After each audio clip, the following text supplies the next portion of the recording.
10 বছরে প্রথমবারের মতো বহুরঙা আইকনিক জি লোগোটি আপডেট করেছে মার্কিন সার্চ জায়ান্ট গুগল। এমন পদক্ষেপকে কোম্পানিটির বড় পরিবর্তন হিসেবে দেখছেন অনেকে।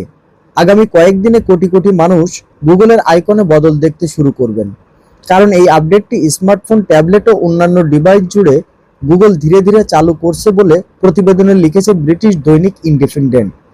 নতুন ডিজাইনে গুগলের 4 রঙের জি লোগোটির লাল, হলুদ, সবুজ ও নীল রঙের সলিড বিভিন্ন ব্লককে বাদ দিয়ে সেগুলোর মধ্যে রংধনুর মতো মসৃণ গ্রেডিয়েন্ট যোগ করেছে কোম্পানিটি, যেখানে এক রং থেকে অন্য রঙের লিনিয়ার ট্রানজিশন হবে। রবিবার নতুন লোগোটা প্রথম দেখা গিয়েছে আইফোনের গুগল সার্চ অ্যাপে।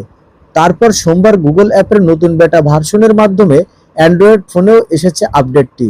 গুগলের লোগোতে শেষ পরিবর্তন এসেছিল 2015 সালের সেপ্টেম্বর মাসে।